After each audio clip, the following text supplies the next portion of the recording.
माता की, भारत माता की। बोलिए गिरिराज महाराज की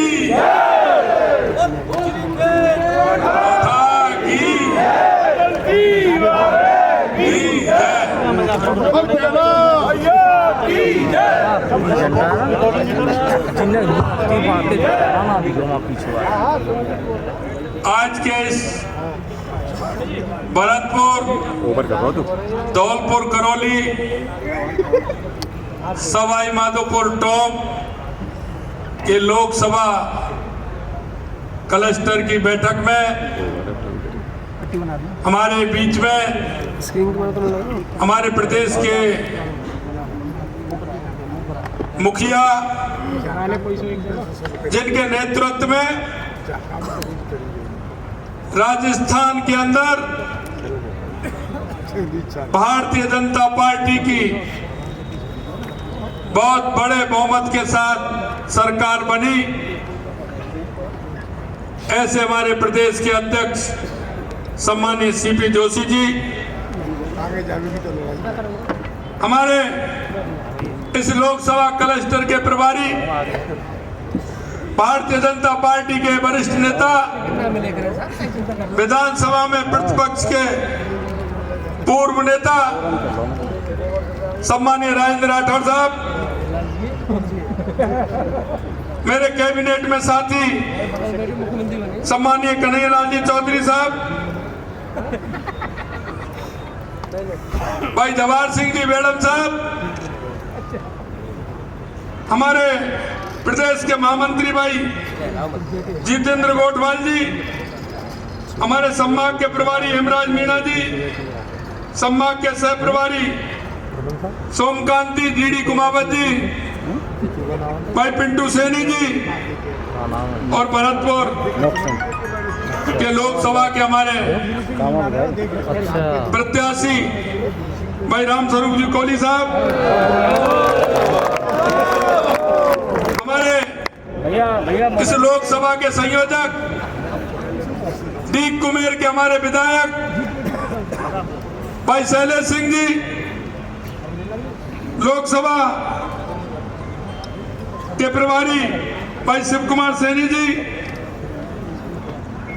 सवाई माधोपुर के लोकसभा के प्रभारी भाई नरेश बंसल जी, संयोजक पार्टी के जिलाध्यक्ष भाई मनोज भारद्वाज जी, धौलपुर के जिलाध्यक्ष सत्येंद्र पारासर जी, करौली के जिलाध्यक्ष ब्रजलाल टिकोलिया जी, सवाई माधोपुर के जिलाध्यक्ष सुशील दीक्षित जी, टोंक के जिलाध्यक्ष भाई अजीत मेहता जी, हमारे कुहर के विधायक भाई बहादुर सिंह जी कोहली साहब, कामा की विधायक नौक्षम चौधरी जी, सपोटरा के विधायक भाई हंसराज जी मीणा साहब, करौली के विधायक भाई दर्शन सिंह जी गुर्जर साहब, कठूमर के विधायक भाई रमेश खींची जी,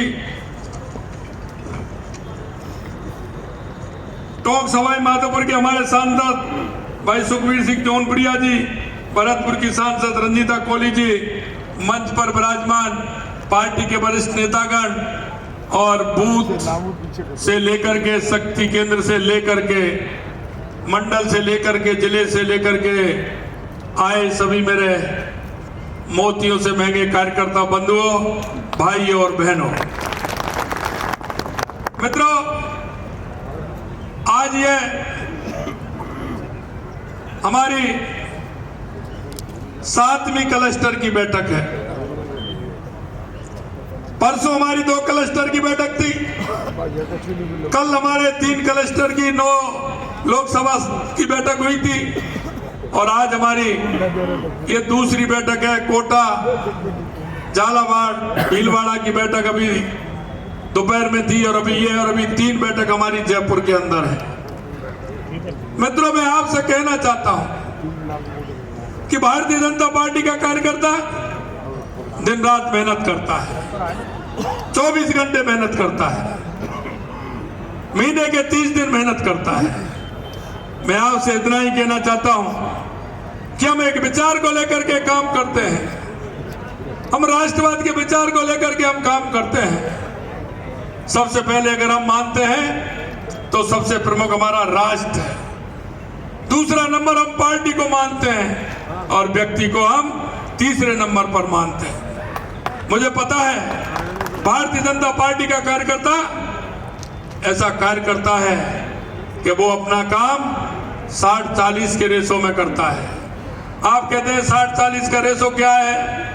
60-40 का रेशो ये होता है, आपको आज भी कहीं ना कहीं जाना था, व्यक्तिगत काम से जाना था, अपने व्यापार के काम से जाना था, परिवार में किसी न किसी काम से जाना था, लेकिन जैसे ही आपके पास सूचना आई कि आज यहाँ बैठक होने वाली है, प्रदेश अध्यक्ष जी आने वाले हैं, मुख्यमंत्री जी आने वाले हैं, आपने अपने सारे कार्यक्रम निरस्त कर दिए और आप भारतीय जनता पार्टी की बैठक में आए।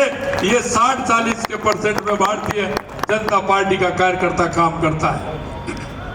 वो अपने काम को छोड़ देता है, वो पार्टी के काम को महत्व देता है, और वो पार्टी के काम को महत्व इसलिए देता है, हम कहते हैं कि भाजपा का काम यानी राष्ट्र का काम होता है। हम राष्ट्र के लिए काम करने वाले लोग हैं। हम भारतीय जनता पार्टी के कार्य के माध्यम से हम राष्ट्र को मजबूत करना चाहते हैं। आपने देखा होगा जो सपने हमारे पार्टी के वरिष्ठ नेताओं ने देखे थे, पार्टी के हमारे उन लोगों ने देखे थे, धीरे धीरे देश के यशस्वी प्रधानमंत्री नरेंद्र मोदी जी के नेतृत्व में वो कार्य पूरे होते जा रहे हैं। आजादी के बाद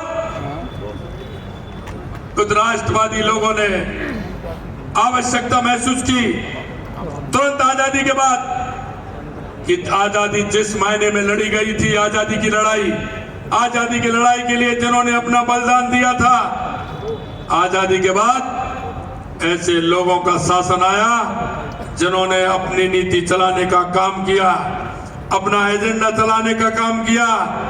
ऐसा लगने लगा कि देश की दिशा और दशा ठीक नहीं है, क्योंकि आजादी की जो लड़ाई लड़ रहे थे वो या तो उम्र के पड़ाव पर आ गए थे या वो आजादी की लड़ाई में दुनिया से चले गए थे। मैं आपको ये सारी बातें इसलिए बताना चाहता हूं कि आखिरकार उस आजादी का महत्व लोगों ने समझा।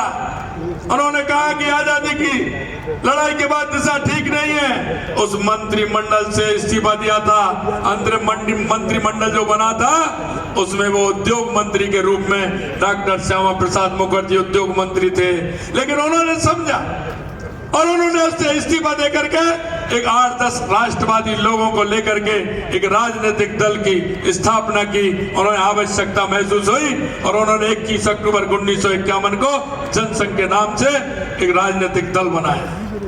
मित्रों, ये यहां से चलता है कारवां, और ये कारवां इसलिए चलता है कि हमारी नीति ठीक थी, हमारी नीयत ठीक थी, और धीरे धीरे ये 8-10 उन राष्ट्रवादी लोगों की पार्टी आज देश नहीं दुनिया की सबसे बड़ी पार्टी है। ये मैं आपसे कहना चाहता हूं होगी वो हमारी एक भी बूथ ऐसा नहीं हो जब भारतीय जनता पार्टी का परचम नहीं फहराए, भारतीय जनता पार्टी की जीत नहीं हो।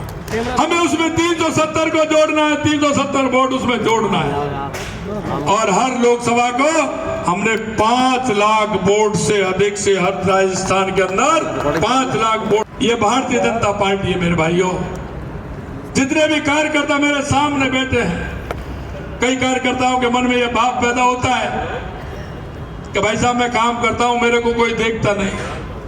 मैं आपसे कहना चाहता हूं ये भारतीय जनता पार्टी है, लिखा रहता है ना, आप कैमरे की नजर में है, आप कैमरे की नजर में लिखा होता है। हमारा चाहे बूथ का कार्यकर्ता हो या शक्ति केंद्र का कार्यकर्ता हो, चाहे हमारे मंडल का कार्यकर्ता हो, जिले का कार्यकर्ता हो, या हमारे मोर्चों का कार्यकर्ता हो, या हमारे प्रकोष्ठ का कार्यकर्ता हो, हमारे कार्यकर्ता पर सभी की नजर रहती है।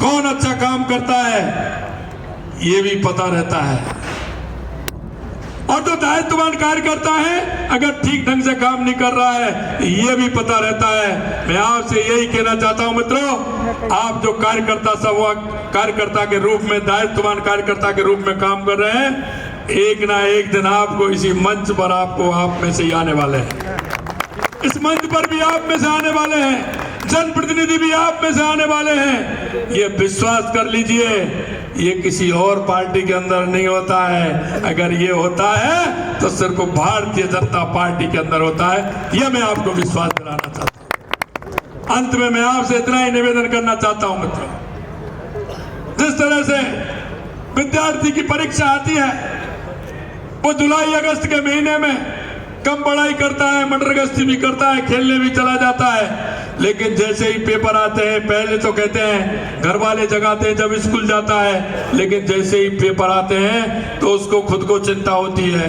वो घर वालों से कहने लग जाता है, माता जी से, पिताजी से, भाई से, कि आप मेरे को इतने बजे जगा देना, मेरे को पेपर में पढ़ना है, तैयारी करनी है। हमारे लिए चुनाव हमारी परीक्षा है राजनीतिक दल के लिए। मैं आपसे यही कहना चाहता हूं, पूरा समय आपको देना होगा।